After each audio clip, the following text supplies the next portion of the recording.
नमस्ते बच्चों। तो आज मैं बात करने वाला हूँ कक्षा 10वीं के गणित अध्याय 1 वास्तविक संख्याओं के बारे में। तो लेक्चर 1 में मैंने 1 से लेकर के 4 तक के क्वेश्चनों के बारे में डिस्कस कर लिया था। अब मैं 1.1 के बचे हुए क्वेश्चन 5 से लेकर के और जितने भी क्वेश्चन हैं इसमें क्वेश्चन नंबर 7 तक सारे कंप्लीट करने वाला हूँ। ठीक है, तो लास्ट तक बने रहिए और वीडियो को लाइक कर दीजिए, चैनल को सब्सक्राइब कर दीजिए। चलिए स्टार्ट करते हैं। पहला क्वेश्चन है 5वां वाला। जांच कीजिए कि क्या किसी प्राकृतिक संख्या n के लिए संख्या 6n अंक 0 पर समाप्त हो सकता है। तो यहाँ पर थोड़ा सा एक कॉन्सेप्ट समझ लो आप कि कोई भी संख्या अगर 0 पर समाप्त होती है तो कहीं ना कहीं उसके अभाज्य गुणनखंड में एक सम संख्या हो, एक क्या हो, सम संख्या हो और साथ में 5 हो। ठीक है, तो अगर उसके अभाज्य गुणनखंडों में सम संख्या और 5 हो, सम संख्या यानी अभाज्य गुणनखंडों में तो केवल 2 ही रहता है, तो 2 हो और 5 हो, अगर ये उसमें उपलब्ध है तो वो संख्या 0 पर समाप्त होती है। तो चलो देखते हैं यहाँ पर इसकी जांच करते हैं हल। तो जांच करने के लिए पहले इसके अभाज्य गुणनखंड करने पड़ेंगे। तो यहाँ पर अपन इसको हल करते हैं। तो यहाँ पर जांच करने के लिए क्या करते हैं, 6n के अभाज्य गुणनखंड करते हैं। तो 6 की पावर n के अभाज्य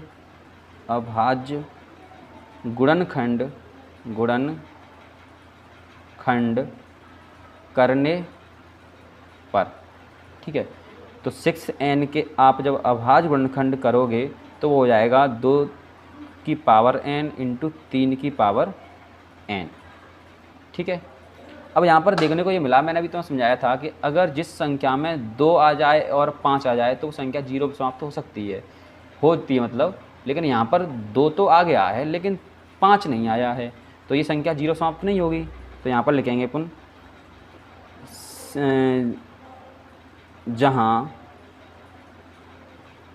6n के अभाज्य गुणनखंड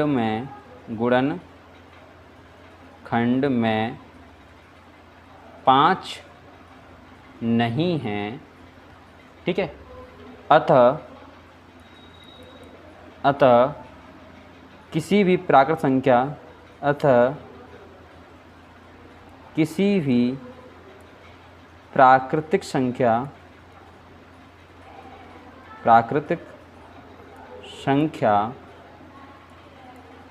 n के लिए संख्या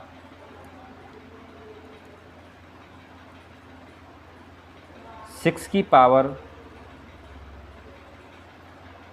अतः किसी भी प्राकृतिक संख्या n के लिए संख्या 6 की पावर n अंक 0 पर समाप्त नहीं होगी। ये इसका फाइनल सॉल्यूशन होता है। क्यों नहीं होगी? क्योंकि इसमें क्या है, इसके अभाज्य गुणनखंडों में 5 नहीं है। क्योंकि कोई भी संख्या 0 समाप्त करने के लिए एक उसमें 2 का और 5 का होना अति आवश्यक है। ठीक है दोस्तों, तो चलो बच्चों चलते हैं नेक्स्ट क्वेश्चन की तरफ, जो है क्वेश्चन नंबर 6। ये भी अच्छा क्वेश्चन है। क्वेश्चन ये है, व्याख्या कीजिए कि 7 गुणित 11 गुणित 13 प्लस 13 और 7 गुणा 6 गुणा 5 गुणा 4 गुणा 3 गुणा 2 गुणा 1 प्लस 5 अभाज्य संख्याएँ क्यों हैं, भाज्य संख्याएँ क्यों हैं। तो यहाँ पर एक कौन सा ले लो, भाज्य और अभाज्य का। भाज्य और अभाज्य क्या होता है, ठीक है, भाज्य और अभाज्य। ठीक, तो देखो भाज्य और अभाज्य क्या होता है ये समझ लो। तो जो संख्या स्वयं और 1 के अलावा किसी तीसरे से विभाजित हो जाती है वो तो भाज्य कहलाती है, और वे संख्याएं जो केवल और केवल स्वयं और 1 से ही विभाज्य होती है, किसी तीसरे से विभाज्य ना हो, तो वो कहलाती हैं अभाज्य संख्या। सिंपल भाषा समझें तो जिनके अभाज्य गुणनखंड में की संख्या 2 से अधिक हो, या कोई संख्या है उसके अभाज्य गुणनखंड 2 से अधिक हों तो वो भाज्य है, और अगर 2 गुणनखंड हैं, ठीक है, तो वो कहलाती है आपकी अभाज्य संख्या। ठीक है, तो यहाँ पर ये चेक करना है कि ये संख्या क्या है, आपकी भाज्य हैं। तो चलो करते हैं इसका हल। ठीक है, तो इसमें 2 केस बन रहे हैं, तो एक फर्स्ट केस और एक सेकंड केस। ठीक है, तो चरण 1 और चरण 2 मैं 2 केसों में लेता हूँ क्योंकि 2 क्वेश्चन पूछे हैं उसने। चरण 1 में लिखा है उसने 7 गुणित 11 गुणित 13 गुणित प्लस 13, और चरण 2 में लिया है 7 गुणित 6 गुणित 5 गुणित 4 गुणित 3 गुणित 2 गुणित 1 प्लस 5। ठीक है, तो यहाँ से मुझे दिखा 13 कॉमन है, इसमें 13 मैंने कॉमन ले लिया। ठीक है, तो यहाँ से बना 7 इंटू 11 77। ठीक है, और प्लस 1, और इधर देखता है इधर 5 है, यहाँ भी 5 है, 5 कॉमन लिया तो अंदर बचा 7 गुणित 6 गुणित 4 गुणित 3 गुणित 2 गुणित 1 और प्लस 1। ठीक है, जब मैंने इसको सॉल्व किया तो ये हो गया 13 इंटू में 78 78, और इसे हल किया तो 5 गुणित, इसे जब गुणा करेंगे आपस में से तो ये हो जाएगा अपना 1008 प्लस 1, तो यहाँ से आया 5 ब्रैकेट में 1009। ठीक है, तो यहाँ पर मुझे दिखा कि जो संख्या थी उसके 5 और गुणे 1009 में टूट गया, और ये भी टूट गया 13 इंटू 78 में। तो एक तो ये स्वयं संख्या है, ठीक है, और एक तो ये गुणनखंड में देखो 13 आ गया, 78 आ गया और 1 भी आ गया, और इधर भी 5 आ गया, 1009 आ गया और 1 भी आ गया। तो इसके गुणनखंड कितने हुए? मोर देन 2 गुणनखंड हो गए, मोर देन 2 गुणनखंड, यानी 2 से अधिक अभाज्य गुणनखंड हुए। अतः ये संख्या क्या हो जाएंगी? आपकी भाज्य संख्या कहलाएंगी। तो यहाँ पर लिख देंगे कि दी गई संख्याओं के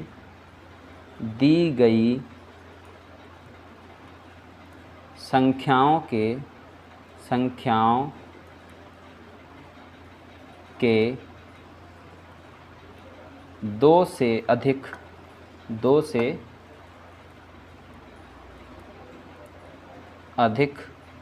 अभाज्य गुणनखंड हैं अतः दी गई संख्याएं क्या कहलाएंगी? भाज्य संख्याएं, भाज्य संख्या या भाज्य हैं। दी गई संख्याएं भाज्य हैं, तो ये इसका सॉल्यूशन होगा। ठीक है दोस्तों, तो चलिए आज की क्लास का लास्ट क्वेश्चन और रह गया है, क्वेश्चन नंबर 7वां करते हैं उसको। ठीक है, और क्लास को एंड करते हैं। उसके बाद बात करेंगे अपन नेक्स्ट लेक्चर में प्रश्नावली 1.2 के बारे में। ठीक है, तो क्वेश्चन नंबर 7वां दिया है, किसी खेल के मैदान के चारों ओर एक वृत्ताकार पथ है। इस मैदान का एक चक्कर लगाने में सोनिया को 18 मिनट लगते हैं, जबकि इसी मैदान का एक चक्कर लगाने में रवि को 12 मिनट लगते हैं। मान लीजिए वे दोनों एक ही स्थान और एक ही समय पर चलना प्रारंभ करके एक ही दिशा में चलते हैं। कितने समय बाद वे पुनः प्रारंभिक स्थान पर मिलेंगे? ठीक है, तो इस तरह का जब भी क्वेश्चन आए कि दो व्यक्ति रनिंग करते हैं या फिर एक सर्कल में दौड़ते हैं, तो दोनों की चाल अगर अलग अलग है और दोनों को मिलने का समय पूछा है, तो वहाँ पर सीधा सीधा दोनों के समय का एलसीएम निकाल दीजिए। तो इसका हल करते हैं किस तरह, देखो यहाँ पर लिखेंगे अपन सोनिया के द्वारा लिया गया समय। ठीक है, तो सोनिया के द्वारा लिया गया समय कितना लिया गया है? वो है 18 मिनट।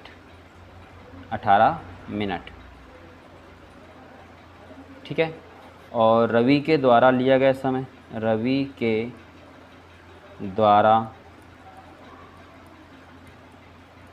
लिया गया समय वो कितना हो जाएगा? वो है 12 मिनट। ठीक है, तो यहाँ पर हम लिखेंगे दोनों के मिलन का समय, दोनों के मिलन का समय वो क्या होगा? मैं आपको बता चुका हूँ कि दोनों क्या निकाल दो, एलसीएम निकाल दो, LCM। किसका LCM? रवि का, और रवि के द्वारा लिया गया समय और सोनिया के द्वारा लिया गया समय का। तो सोनिया द्वारा लिया गया समय कितना है? 18 मिनट, और रवि के द्वारा 12 मिनट। इनका निकालते हैं LCM। ठीक है, तो LCM निकालेंगे तो कितना? 18 और 12 के अभाज्य गुणनखंड करेंगे तो वो हो जाएगा अपना 2 से करेंगे तो 2 9 18, 2 से करेंगे तो 6, फिर 2 से करेंगे तो 9 का 9, 6 का 3, फिर 3 से करते हैं तो 3 से 9 चला जाएगा 3 बार, और 3 चला जाएगा 1 बार। ठीक है, फिर 3 से फिर देना पड़ेगा तो ये चला गया। तो इस तरह से इसके अभाज्य गुणनखंड हुए किसके? 18, सॉरी इस तरह से LCM हुआ LCM इसका 18 और 12 का 2 गुणित 3 गुणित 3, यानी कि 3 तरफ का 9, 9 दूनी 18, 18 दूनी 36। तो 36 मिनट के बाद वो दोनों क्या होंगे? मिलेंगे। तो यहाँ पर लिख देंगे अतः 36 मिनट बाद 36 मिनट बाद सोनिया और रवि एक स्थान पर पुनः मिलेंगे। ठीक है, तो ये अपनी 1.1 कंप्लीट हुई। ठीक है, तो चैनल सब्सक्राइब नहीं किया, सब्सक्राइब कर लीजिए और बेल आइकन को प्रेस कर दीजिए। मिलते हैं नेक्स्ट लेक्चर नंबर 3 में, जिसमें हम बात करेंगे 1.2 के बारे में। ठीक है, जो कि बहुत ही इम्पोर्टेंट है, उससे कम से कम एक क्वेश्चन 3 नंबर का आता है। चलिए मिलते हैं नेक्स्ट वीडियो में, तब तक के लिए जय हिंद, जय भारत।